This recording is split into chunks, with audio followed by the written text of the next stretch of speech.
Hi guys, welcome back. Today I have something slightly different, which is that I'm going to react to the interview of Fiona Apple with Tarantino from 2005 is the interview. Before I start, I'd like to warn you that I'm biased.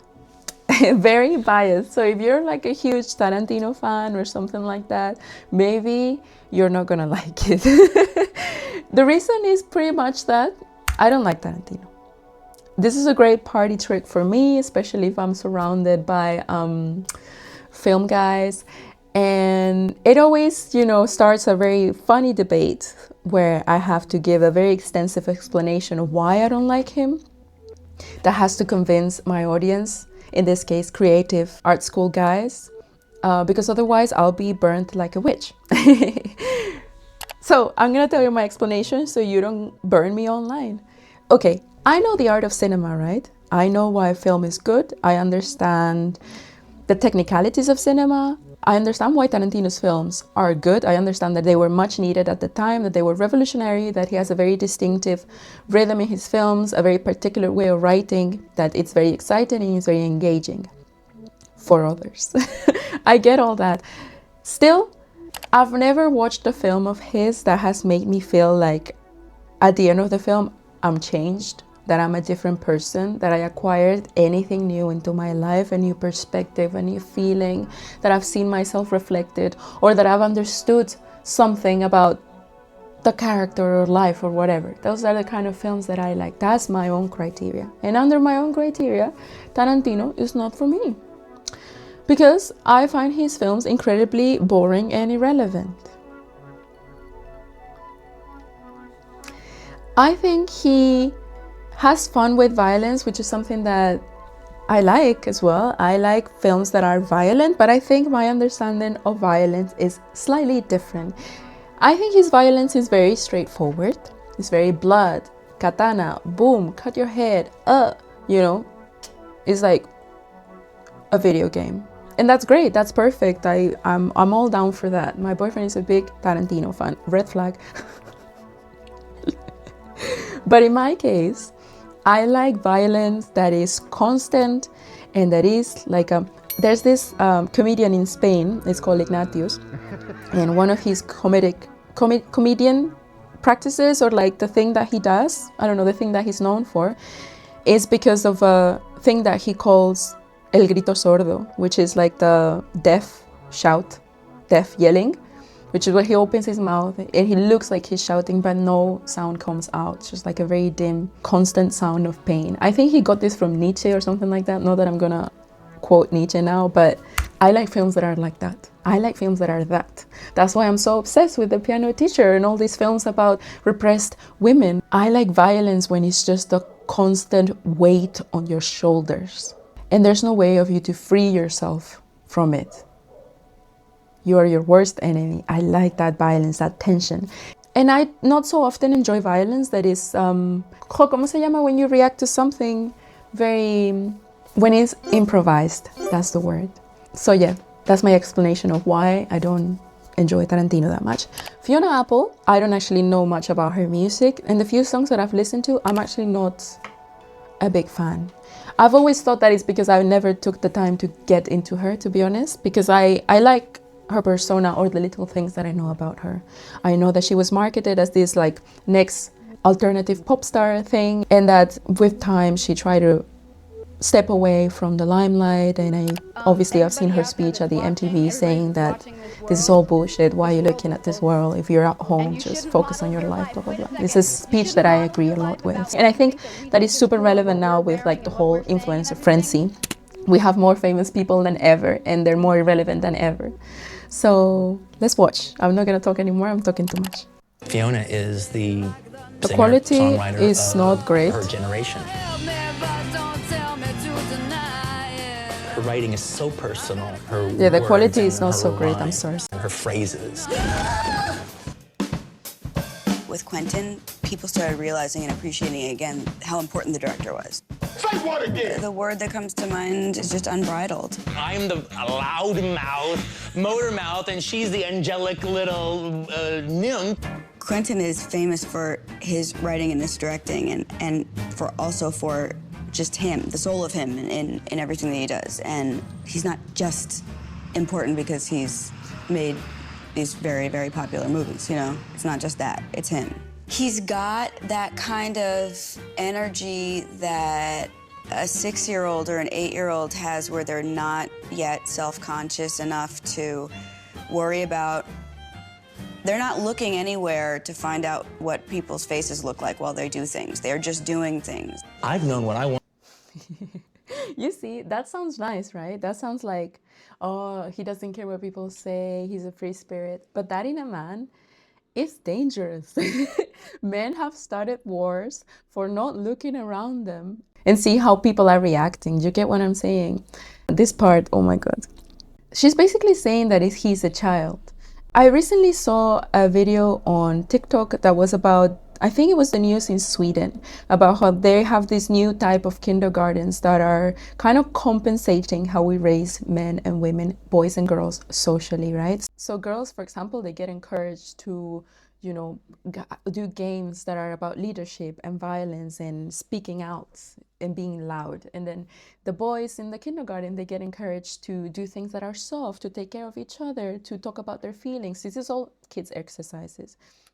Because the whole concept of the school is that, like I said, you have to compensate for the upbringing that these kids will be exposed in society, in films, with their parents, with their family, with, you know, outside of their education. I think this is one of the big differences. I think a woman that doesn't look around too much to see how people are reacting could be good, because I think we're socialized constantly to look around us, you know. It's the culture of caring for others before you care about yourself.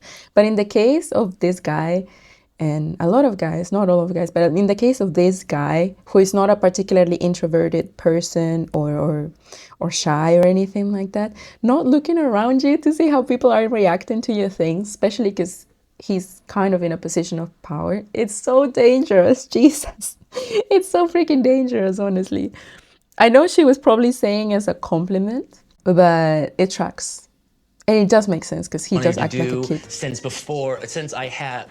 I can remember back to having a memory. From then, I wanted to be involved in movies. Now, I didn't know what a director was, per se.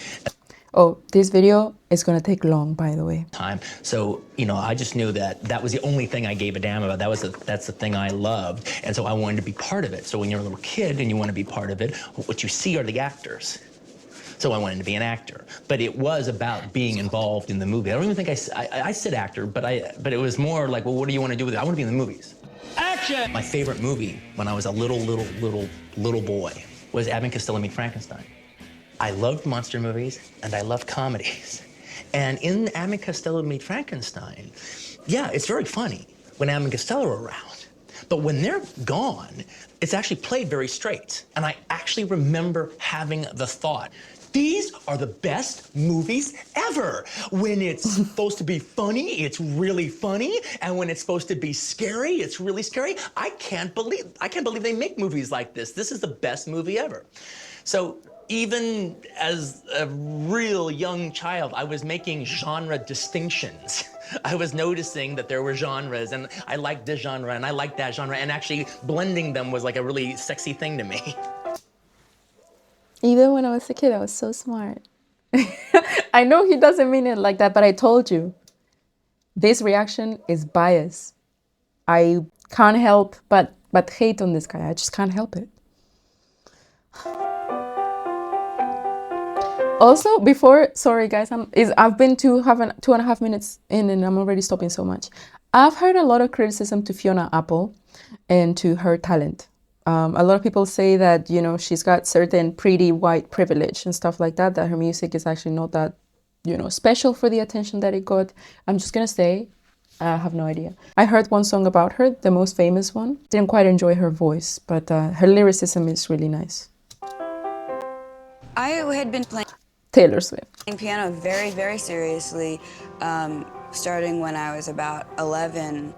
I started out by writing, like, I would write scores to chase scenes in National Geographic Explorer That's impressive, series. actually. You know, like I would see a something chasing a something, you know, a lion chasing an impala, and the impala with those gorgeous jumps, I remember, you know, and I would go into my room and try to make the jump happen on the piano, and the chase happen on the piano. I like to That's do these interesting, instrumental actually, things no? first. And then my friend Manuela, who was my best friend in second grade, she had this huge fight with her parents, and it just like, oh, well, what you do when your friend is upset is you write a song for them.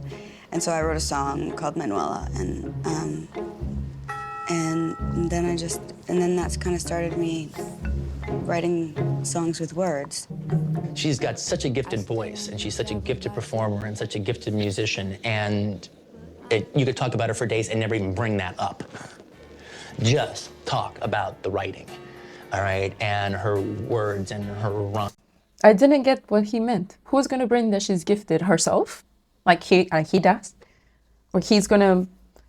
Like, how do you bring into a conversation, yeah, by the way, I'm gifted? Or, by the way, you're gifted? And her phrases, and her microscope on herself and on, you know, the human heart. Microscope on herself. Microscope on herself is a really nice way of talking about someone. I'd like for someone to say that about me. Song, it'll just come off of one thing that catches my eye, so to speak, in life, something that somebody said that I thought was so appalling and insulting that also happens to have a really cool rhyme that could go with. Okay, I'm biased, all right? All right. Okay, I know this is only the introduction, but you see the difference in the way that she's talking about how she started, about her art and what moves her, what gives her the engine to make music. Sorry if that's not the right way to say it. And the way that he's talking about what moves him to make art. Hers was so introspective, and I think, oh, women making art. It always comes from within, you know, from pain. And I think up until now, for a lot of men, it has come from admiration. It comes from the outside, from I want to be this instead of I am this. With it, and then there's 2 lines, and then 2 more lines, and you've got a verse, and it just kind of goes off from one thing. I met Fiona, gosh, it's almost, when did I meet her? I met her in 1997, and I just finished Jackie Brown, and she was going out with Paul Thomas Anderson at the time. The Thrick. We know, guys. I was his girlfriend, and I was friends with Paul, so then I met her through him, and then we hung out are so cool. like a bunch of times, a whole bunch of times. I got to be really, really good friends.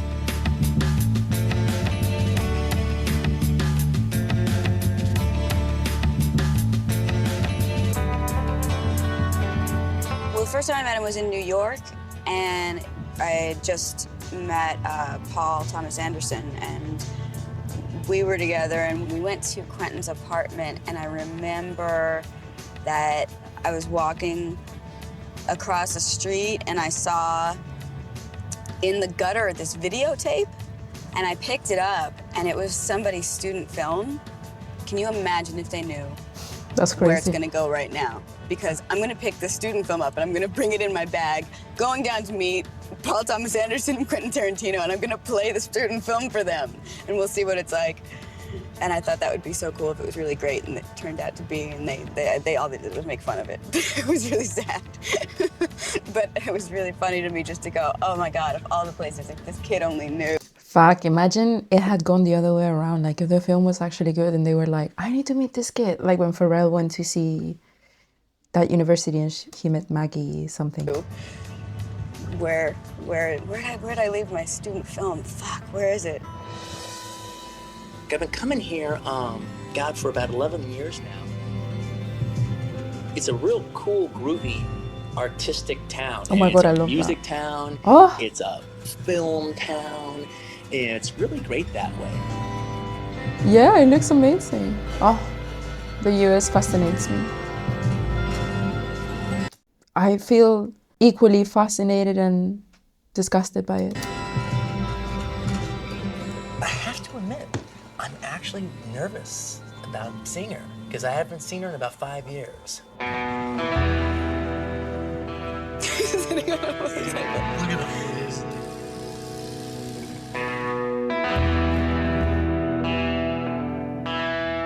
He looks so old.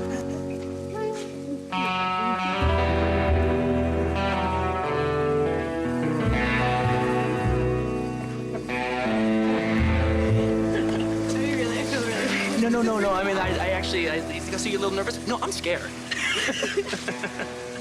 Come on in. This entire complex is Robert Rodriguez and his wife Elizabeth's complex. This is Troublemaker Studios. Let me show you my outfit. You'll get a kick out of it. Me and Robert are doing like a double feature movie. We're doing 2 separate movies and we're releasing them together, but not like Twilight Zone the movie. Barbieheimer. It's like he's done a whole movie. And It's a double I'm doing feature. whole It's movie. yeah. Exactly.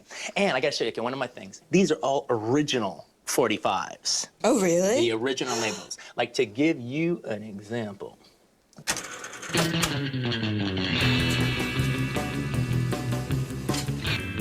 I have to tell you something.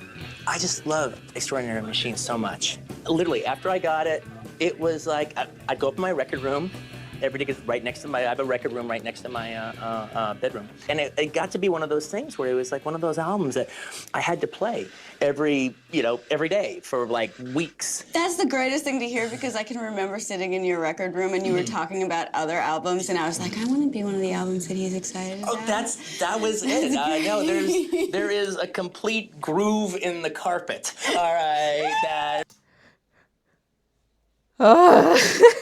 There is a complete groove in the carpet. Boom, boom, boom. belongs to Fiona Apple, all right? Because, it's not like I'm just sitting on the couch gelling, I'm like, I'm certainly not shopping for any new shoes. He certainly is not, because he loves feet. That's for sure. I really, really enjoy. You think she knows that he loves feet?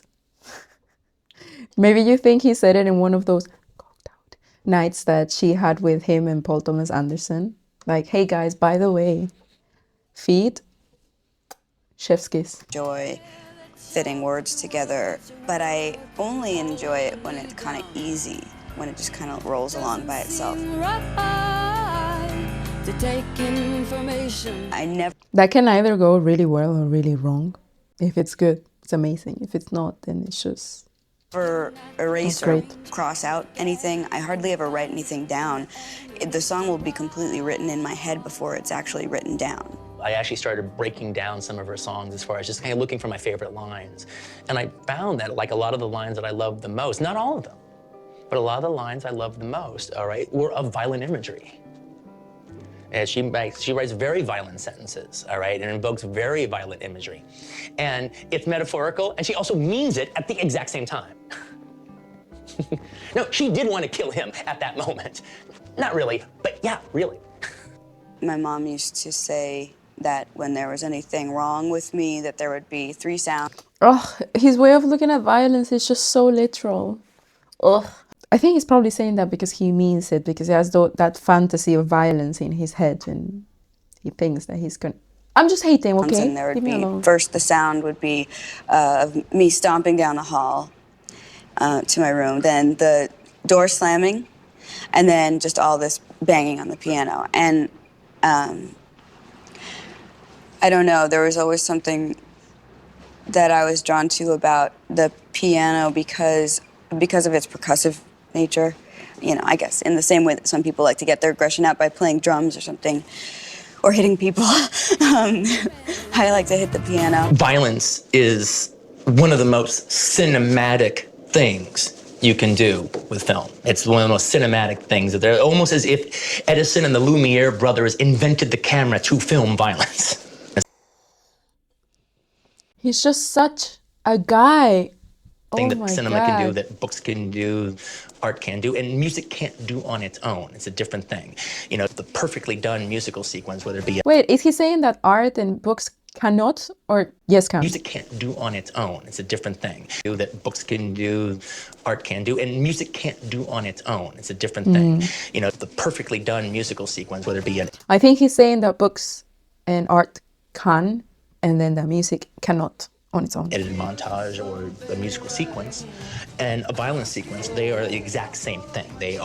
You are dealing with the exact same emotions, you're dealing with the exact same cinematic techniques and the exact same rhythms and the exact same emotions of a viewer watching it. And, it's the exact same thing.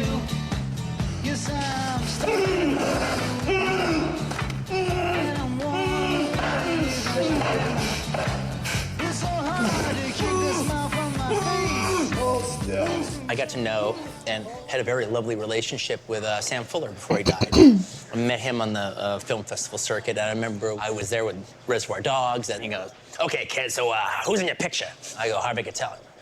"Harvey Keitel? Harvey Keitel is in your picture?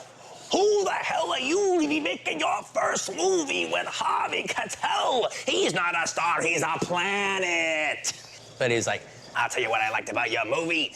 It's a movie about idiots. Those guys are morons. I don't even know how they tie their shoes in the morning. I mean, Marty, he makes movies about professionals. Your guys were idiots. It's about failure. That's good. That's good. You don't see that."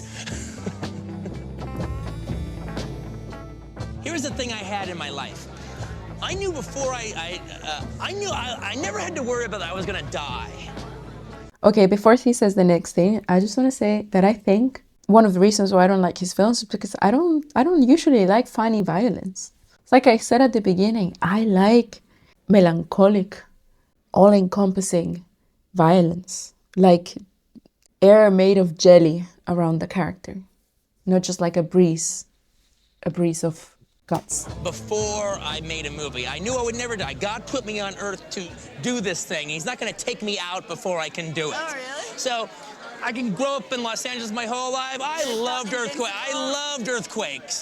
I loved them when the earthquakes happened. I wouldn't get out of bed. They happen in the morning and I'm laying in bed. I'd never get out of bed, man. I'd just ride it. I'd surf the earthquake. I ain't gonna die in it. God didn't put me on earth to die in an earthquake. He didn't put me on earth to die in a car crash, die in a plane crash. But then astrology is a girl's thing and it's stupid.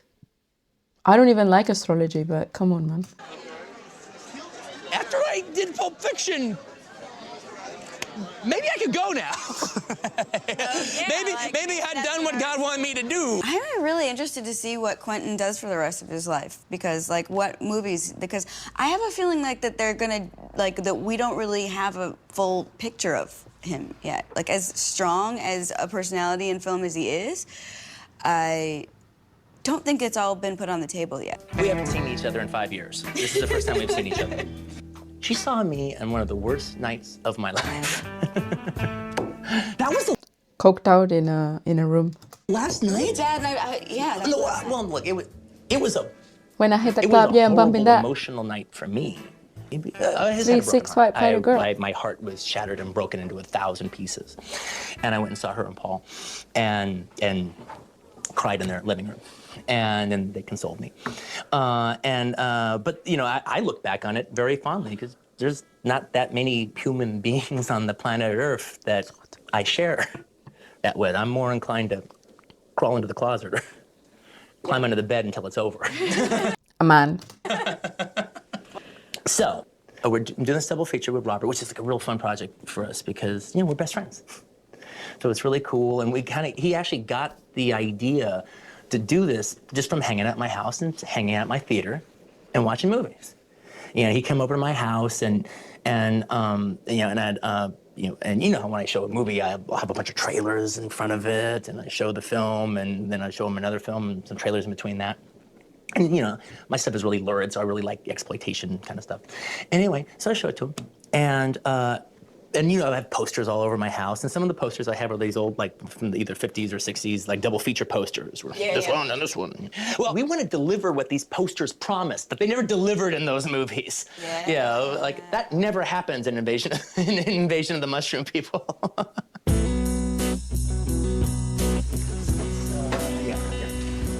I feel that she just wants to go. Maybe it's, again, that I'm biased and I'm thinking about what I will want, but I wonder if she's actually that interested in him, when she has the solo interviews. Tomorrow at the Johnny Cash bar, me and I Cat, which you're gonna love. Thanks to make a list. Hey, special guest star Robert Rodriguez. Hey, good the P.T.A. How are you? Really good, really good. Hey, Robert, this is Fiona Apple. Hey, how are you? Nice to meet you. And this is all his. This is my studio.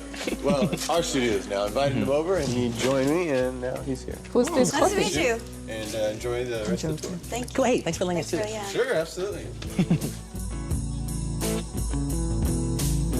I love her outfit. This is so fun. So Disney's Channel. And it's just gonna be filled with like Mexican and Spanish movie posters. And what we're gonna do is pretty much the way Robert did the walls in my office. We're gonna do that to these walls. So it'll be that like blown up. Did you see that? She's so low she couldn't get less. Let's watch that again. To these walls.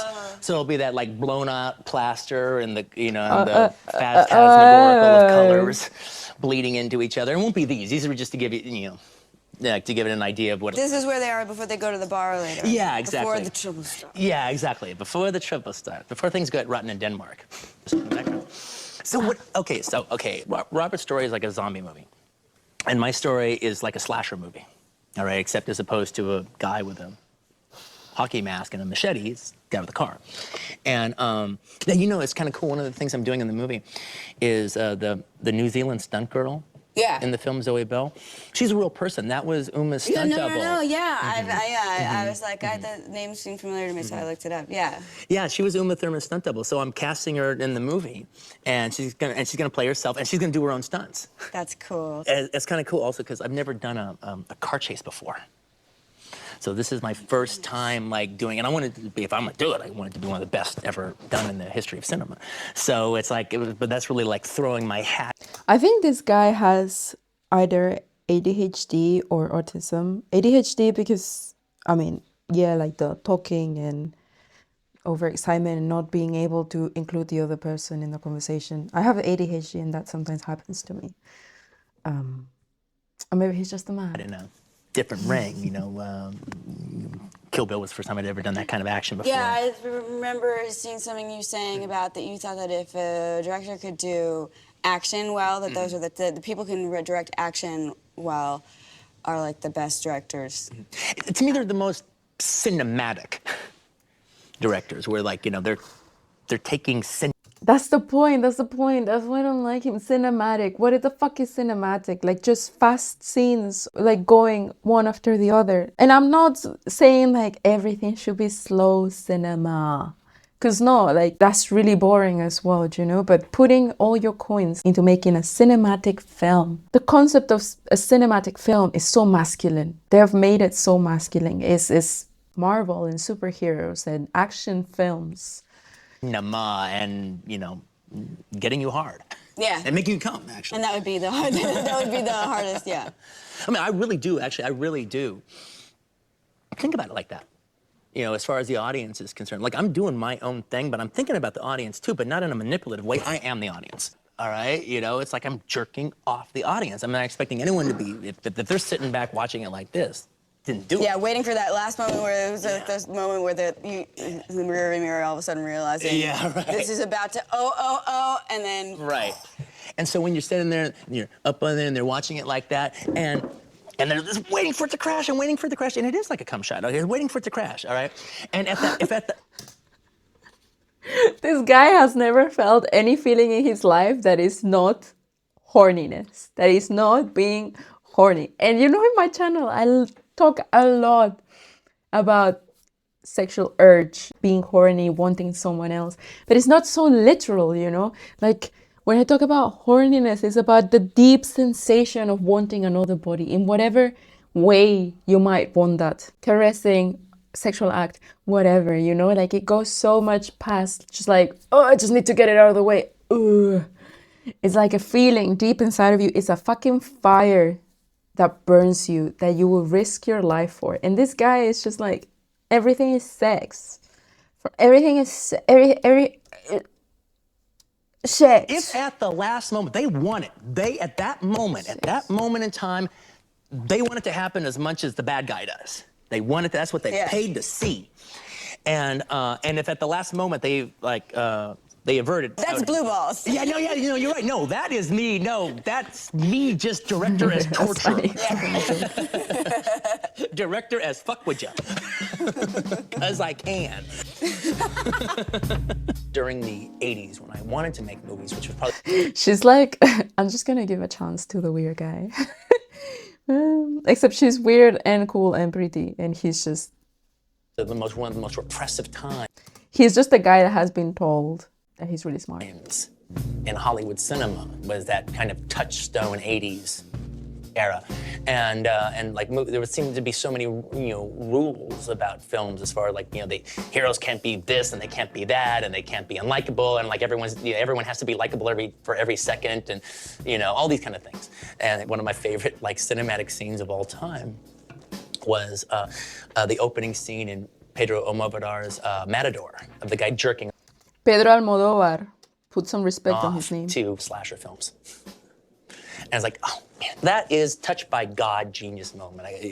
Yeah, but Pedro Almodóvar had such an important background and emotional charge in that scene because he's against bullfighting, and bullfighting has such a, I'm from Spain by the way, has such a big tradition in Spain, and he's just making a metaphor about how these people get off on the violence of another being and how they're addicted to that adrenaline and to that sufferment of another.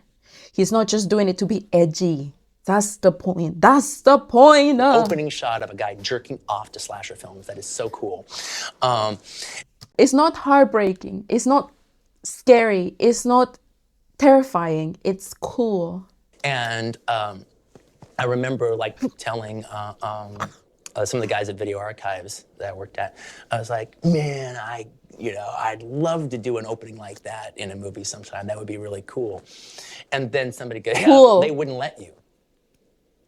And my answer to this, and people have said little things like that all my life. And I'm like, who's they? There is nobody I've given them. I have given nobody that kind of authority over me to say I can't do anything. I can do anything I want or I can achieve. You wished. You fucking wished. Also, let's remember that this guy defended Harvey Weinstein. Let's not forget about that the reason why he got to do all those edgy films was because his producer that was putting the hand on the fire for him was as obsessed and as indifferent to violence as him. Artistically. In real life, obviously, the other guy is much worse, but artistically. It's up to me. I don't ask permission. I might ask forgiveness, but I don't ask permission. And there is no they. There is no they. And by saying that there's a they, you're creating a they. I know that I was real pouty, and I know that I was... Man.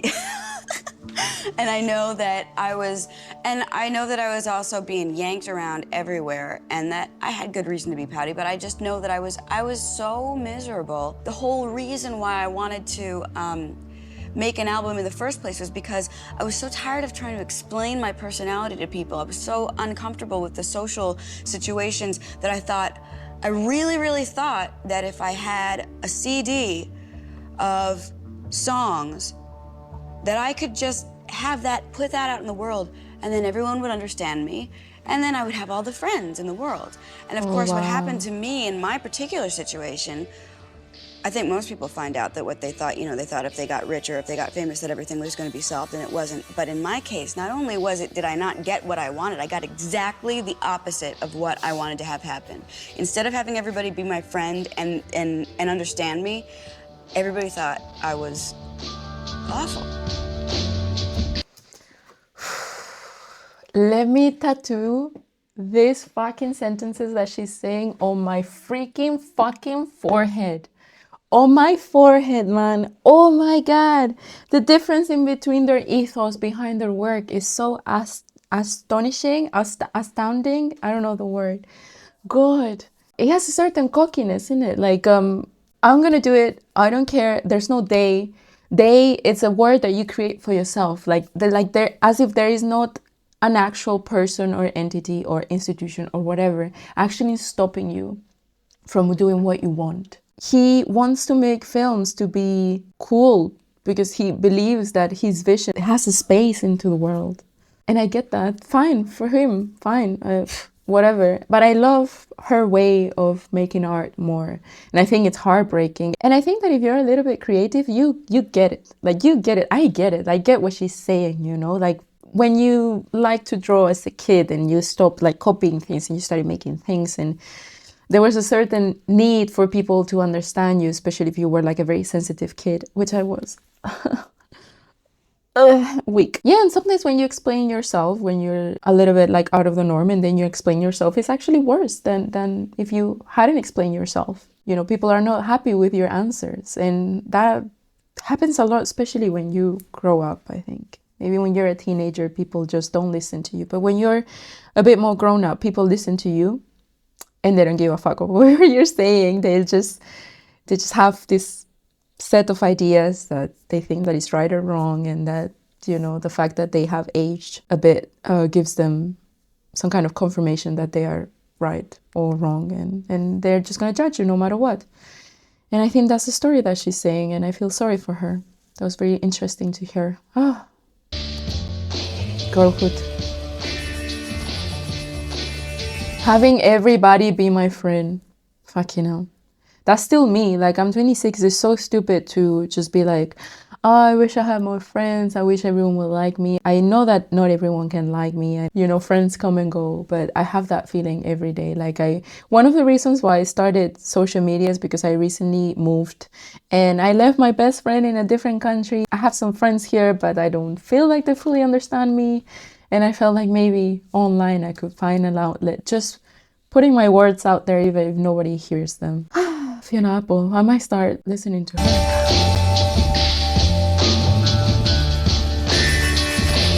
6 years, wow.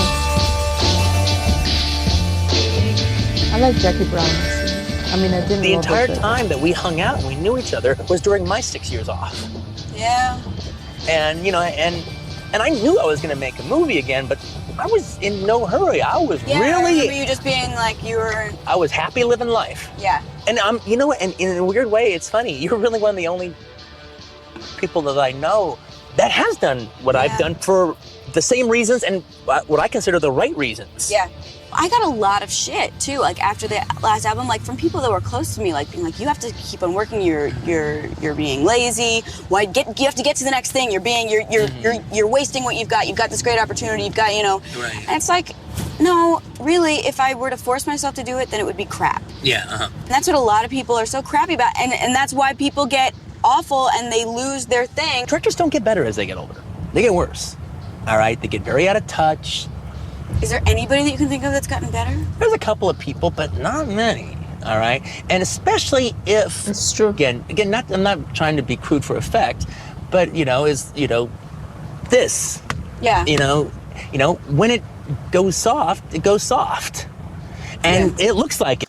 Again, he's making a sexual reference. You look like you're looking at movies by guys that can't get it up anymore. Yeah. Oh God, it's like hearing a 14-year-old boy talk. Yeah, I won't write a song unless it serves me in some way where I feel like I have to write the song And to make myself feel better. Yeah. You know, if you're not overflowing with something, then there's nothing to give. To me, the writing the dialogue is so easy. I actually feel just a touch of a fraud taking credit for it, even though I'm protective of it. I feel like, you know, it's just like, oh, it's like some sort of God antenna, and it's like, if it's, you know, it's... And most of the time is spent with just keeping the antenna out there. That's like 90% of the time, and then all of a sudden you go, okay, I'm full, and you sit down wherever you're sitting down, and it goes, bleh. It's simple. If I end up writing songs, That was interesting. I wonder if that's why he only wants to make 10 films in his life. I do agree. See, guys, I'm not that biased. I'm saying that I agree with him. I do agree that directors get worse with time, not because they can't get it up or any stupid analogy he's making. It's just that, you know, with time, if you lose touch with day-to-day things, and in my opinion, if you're a famous director, you're probably like very privileged and really famous. It's something about fame that makes you lose sensitivity. I wonder if it's also being in the limelight, because obviously if you're putting your work out there at this scale, which is world scale, like they're doing, you receive a lot of criticism. You have a lot of voices talking to you. I wonder if you have to mute them and that's why you lose touch. That I want to record and sing, then I'll be doing this hopefully. And then I want to do it. But if I don't want to do it just for the sake of doing it. Like I don't want to do it and because I want to do it, I'm going to go and try to write songs. It's got to be the other way around. Like if I write songs, then I'll be doing it. But if I don't feel like writing songs, I will not force myself to make an album. That's just good. pull one out of my ass just so that I can continue to be in the spotlight or something, or to continue to, it doesn't always have to be my career. Respect. There's no law that says that I have to have this as my career my whole life. Here's the thing. They can Fucking hell, I hope more people will listen to that, especially singers. You don't have to do this forever, you know? write a mean letter. They can write a mean memo. But these guys don't really have any real fight in them. If you're a real artist and you will go all the way, and if you're an artist as opposed to a careerist, and your movie is more important to you than a career in this town, they can never beat you. You have a loaded gun. That's why you never raised your voice against the people around you, because your movie was more important than anything around In you. your waistbands, in your belt. You've got a loaded gun, and it's filled with bullets, and you know you've got what it takes to put it in their face and blow their heads off. You have what it takes to do that. If you know you can go there, it's about never taking the gun out. It's about never touching the gun, never raising it, never pulling the trigger, never blowing their heads off. It's about not going there. It's about not doing it, but you know you can. So if you have to flash it, it means something. Tour Austin with famed director Quentin Tarantino. With one famous director. Yeah. It reminds me of one of these podcasts, that's Red Pill podcast. The guy was saying to his girlfriend or to a woman, I don't know. He was saying, you have to appreciate that I could, with my bigger force, superior force, that I could hurt you really badly at any given point, and I still don't do it. You have to appreciate that. The Tarantino. Let's get a beer. Take the edge off. Okay.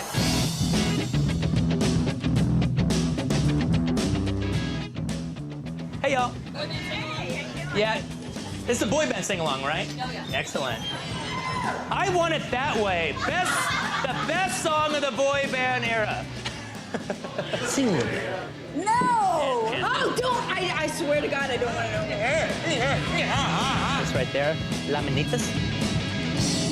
It is pop songs. Talking about heartbreak and falling in love that I listen to. They're taking the feeling and making it as broad and as simple, and they're screaming it out. And applicable to everybody who's listening to it. Yeah, it's bright and shiny. I'm sad or I'm happy, and those are good to when you don't have to think about it, but you just feel it.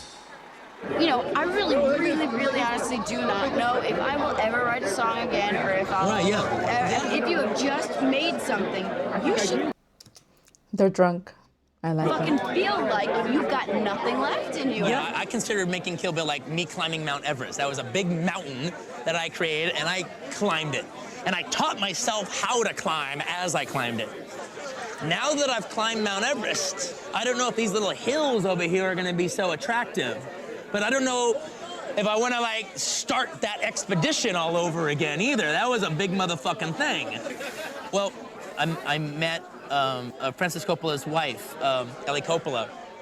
And she asked me a question, so what are you doing next? I go, well, I've been planning this big World War II film for a long time, and now it's time to do it. I'm doing Death Proof in between, but the next thing I'll do is this World War II movie. The only thing about it is, it's a big Mount Everest kind of epic, and I've already climbed a Mount Everest, and you know, I gotta get myself up to climb it again. And then when I was through talking, she goes, I think maybe this is the time in your life to climb Mount Everest. He was expecting that to hit like a thunder, you know, like a thunder of clairvoyance. And it was more like a, Maybe not want to be climbing Mount Everest, you know, 15 years from now. But right now, now's your mountain climbing days. That being said, I agree. I mean, if you want to do something and you have the chance, you have to go for it now, because life's short, people get sick. I'm sure you've had cases of people around you, you know, their life just didn't seem like it was going to go a specific way, and it went. You never know. For good and for bad. My cat is awake.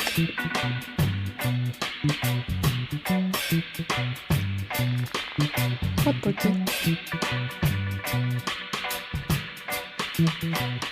My God, that outfit is so 2005. Nothing matches, it's horrible, the shapes are odd, and yet it works.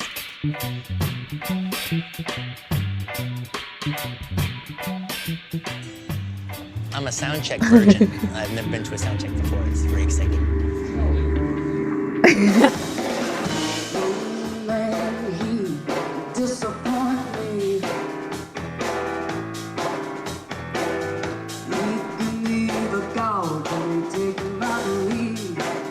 Rock on. Yeah.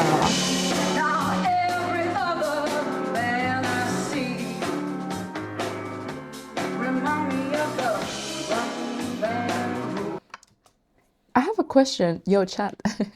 Why did she go so close to the mic? I thought that when you went really close to the mic, it goes like, eh. But I've seen that some artists do that, and I've always wondered, like, why some mics do that, why others don't do that. Like, does it happen every time?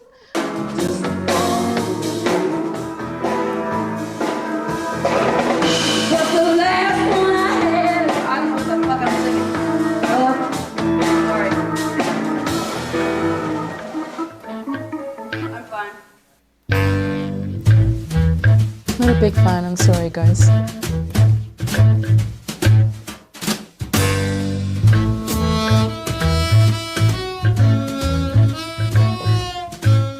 So I'm nervous right now because I know you're getting ready to perform. So I really want to stay out of your way, and I don't want to be presumptuous, and I don't want you to She wants you to stay out of her way as well. feel like you have to entertain me or take care of me. So I'm just like, no, let them do their thing. They got a ritual. Let them do their thing and whatever.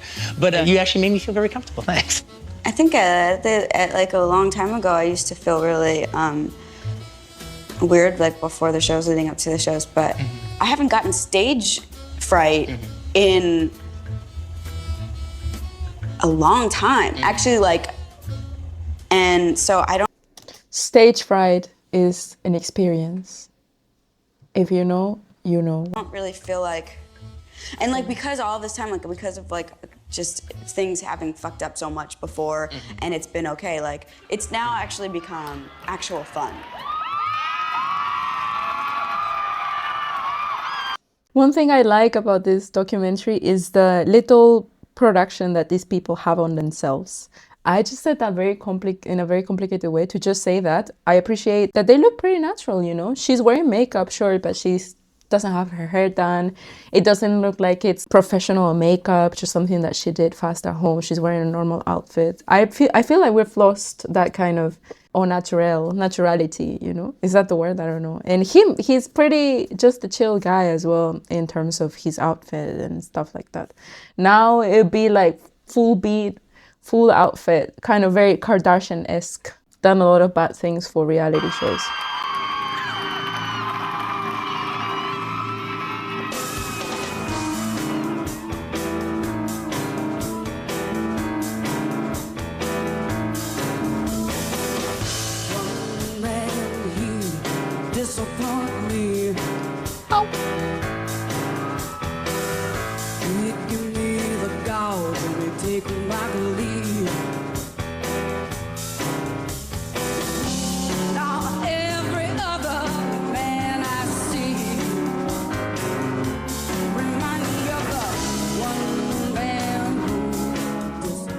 There's also something in that has to do with finding something that you're afraid of or that is uncontrollable, and then facing up to it,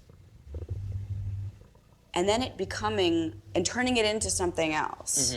Turning it into something that's enjoyable, something that's routine, and conquering it. and then making it mean something else to you. There's a weird aspect about movie making. I don't know if Paul ever brought it up, but it is this weird kind of thing where it's like, you do kind of figure out how to do it. You're just kind of pulled along through the experience. There's no way you can predict everything that's going on. You just kind of pull through the experience. And the second one, you know a hell of a lot more than you did the first one, but then there's still, being pulled along at least 25%. But when it came down to the third one, now I kind of got it. And that was scary to me. I don't want to be a professional. I'm not in the Directors Guild. I don't want to be in the Directors Guild. I won't be in the Directors Guild. I like holding on to my amateur status. I wanted to be a professional in all the right ways, but I didn't want it to ever be a job. And I even questioned, would I die for Jackie Brown? I would have died for Reservoir Dogs. I would have died getting a shot for Pulp Fiction. I don't know if I would have died. I would have thrown myself in that kind of harm's way for Jackie Brown, and that scared me a little bit. I think the reason why was the fact that it was based on a novel. So it wasn't an original thing. It wasn't an original seed born from me. Just by the, I mean, and I always loved it, and I liked the idea of adapting a novel from time to time, but that one once removed aspect. Actually, the last time that I got actual, I didn't really have stage fright, but the time I've been worried is when I had to. I think her work, I mean, this happens a lot with music, right? Her work is so personal, and I don't think his films are, even though he writes them, they're not that personal. I don't know if he puts much of his internal turmoil into his films as much as she puts into her music. And I think that there's filmmakers that do that, though. I don't think that it's because of the genre that they Sing somebody else's song. Like I did this thing with Elvis Costello, and I just sing one of his songs, and that makes me nervous. Like I've come to a point now where if I fuck up my own stuff, it's fine because I'm the only one that'll get mad at me. Or think less of me, you know. And it's happened a million times. I mean, it's completely. I mean, it's a weird pathological fear because it's never as bad as I think it's going to be. And when it is, so what? You know, who cares? The only way to deal with it is to get over it. Their outlooks on everything are just so different. Like, I feel like she cares deeply about everything, about fucking up, about her work, about what she puts there, how people receive it. Like, she's controlling. She wants to control every part of it. And he's weirdly sure of himself, and he doesn't really care much. He cares about the film. Like, the thing that he cares and is passionate for is getting the film out, the film done. But apart from that, I think that's good, probably. They're just very different.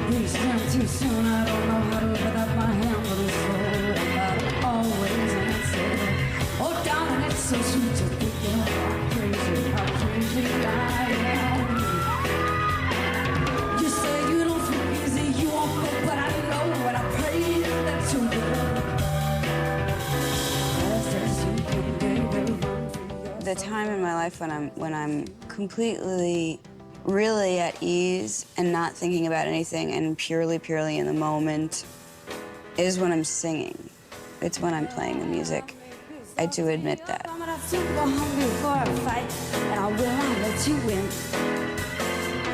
pretty mouth will frame of phrases that will disprove your faith in man. I don't know that it was actually like that before. I can't remember. I really honestly cannot remember what I was or how I was feeling. I don't like her music so far. I'm sorry, guys. When all this started.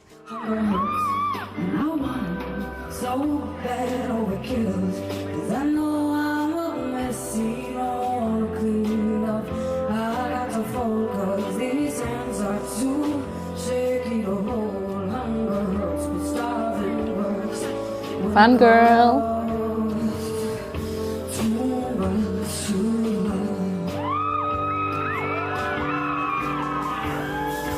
One thing I think that we are both similar, we live kind of in fear of awkward, embarrassing moments. I've actually lost people out of my life because I'm just too afraid to call them on the phone and get through that awkward, embarrassing shit. All I think about is trying to avoid awkward, embarrassing moments. And for some reason, I feel like everything that I do in life is a big stage that is set exactly for that. Right. But I am afraid of making a fool of myself in front of like the guys in the band, even though I know that they love me and I know that. But that's who. You know what? I got really scared right when we were pulling up and you're sitting on the motorcycle and stuff. In my head, it was like I had like, oh, there's gonna be a big hug, and I know that like I'm in. You know, we haven't hung out in this long, and our relationship is such that I was like, you know, I have true affection for you, and I know you have affection for me and stuff. And I was like, oh, there's gonna be a big hug. And the split second that I was opening the door, I was like, what if it's not that way? Yeah. What if, like, in my head, we had this really sweet relationship, but he's gonna be like, hey, it's nice to see you again. Right. Because you're not even like that with the strangers that come up and say sick things to you at bars. I'm gonna go, It wasn't about, I wasn't afraid of rejection. Yeah. I was just afraid of like, okay, so now what do we do? And now what do we talk about? And what do we say? And okay, here's my office. I am both. I am her wondering if someone loves her as much as you love them, or if they miss you as much as you miss them. And I am him wondering how we're going to do the logistics of this. Like, what am I going to say? Am I going to be weird? yeah. I am both. So let's talk about your record. Yeah. And we He's are just a coming up nerd. to the Bat Bridge. That's good.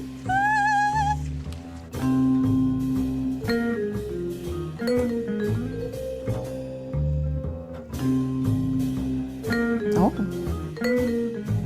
Why? Oh, this is a Bats long are time really coming. scary. I'm really excited. How many are there? 40 million or something? It's the 2 million. Can you see the bats even when they're not? Can you look under? If you're standing like down there or something, can you see them? I don't think so. No, I think they're all by the water, and then they'll all be in the shadows of it and everything. It's the whole thing about them They're taking all up. under us, But I don't want, yeah. That's good. That's really scary. I don't like that at Hey, how you doing? all. Is he from Austin? Thing was funny, during the time that I was writing Kill Bill, I was like, I would write all these different little like scenarios that could have happened with the bride, and I'd take her in that direction and decide, nah, I don't want to go there. So at one point, I thought it'd be cool for her to get into a big car chase here in Austin in the Pussy Wagon, and they drive under the Bat Bridge. And so it's like bats, boom, boom, boom, boom, boom, boom, boom, boom, boom, you know, just bouncing off the windshield and in the grill and bats, you know, all in the grill. And then you cut to the outside of the bridge and like, you know, 2 million bats followed by cars. And an hour later, she gets out, and the bat flies out of her hair. I have a bat house for my yard. I'll give him this, yeah. He's very confident when he talks about his projects. He tells them very well. I found that that is a very difficult thing to do. You need a lot of confidence to be able to talk about your work. You know, a lot of artsy kids, then if you went to art school, I'm not an artsy kid anymore, but I used to be. You go into art and you take an interest in being creative because it comes out naturally, but also because maybe you don't know how to express your feelings or your ideas. I know a lot of us were later in university, and my friends in school, we were kind of shy or introverted, more likely. So you create your own little world. And when you get to art school and you're forced to talk about it, to share it, it's a really shocking experience because a lot of this work, usually, I don't know, it's very intimate for you. So I was very jealous of people in my university who were able to just talk about what they were doing. Sometimes it was because it wasn't that personal, that intimate, or sometimes it was just because they had trained it since they were really young. Or I don't know, some people are just more open than others, you know. They maybe in their house, people received very well that they opened up and stuff like that. Not in my house, but, and I think he's really good at that. I ordered, yeah. I went from the Bat Conservatory, but we haven't put it up yet. I have a bat phone that only a few people know about. Man, this bridge, in the middle of the day, it is hell's waiting room. This is a griddle right now.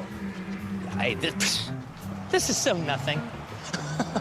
I know, I bet. Miss Fairhair. Miss hasn't seen like the outdoors for a while. Miss lives in a bus and in air-conditioned hotel rooms constantly, straight from bus to hotel room to venue.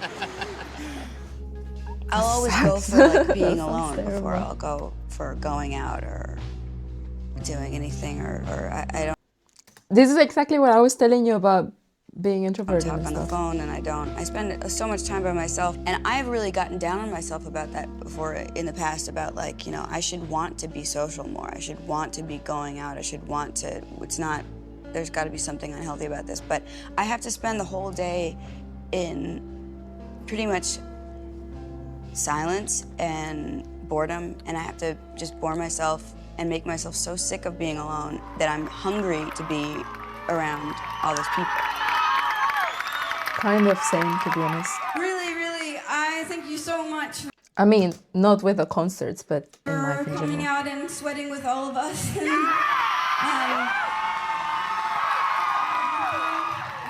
Now I would like to introduce you to Mr. Quentin Tarantino.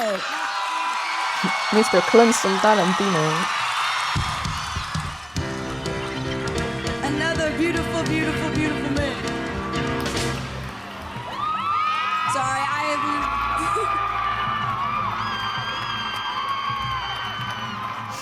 Now, thinking of He's just excited to be there. that first album and that first tour, and then the second album, the second tour, everything I'm doing now, I don't have that need for the world to understand me anymore. The reason why I'm doing this now is just as a way to gauge how much I've grown. I like doing the same things that I did 10 years ago and noticing how much more joy I can get from she things. came out in 1995. And how much It's more at crazy. ease I am with myself. There are all these little rulers by which I can measure my progress. Bravo! Bravo!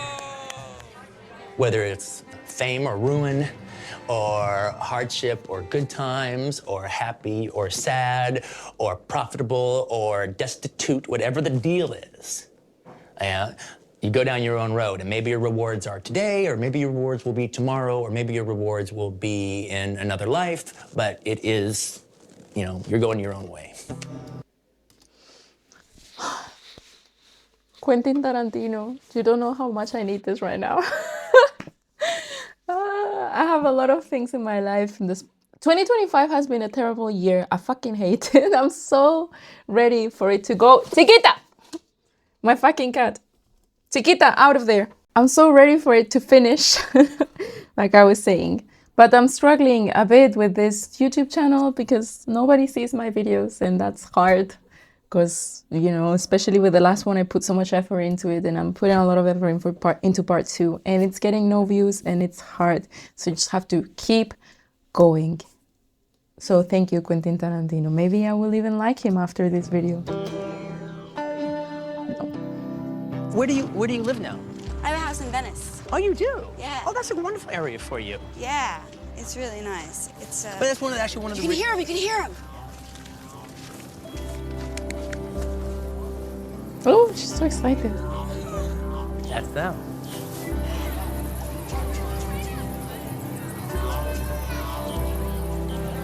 Look at that.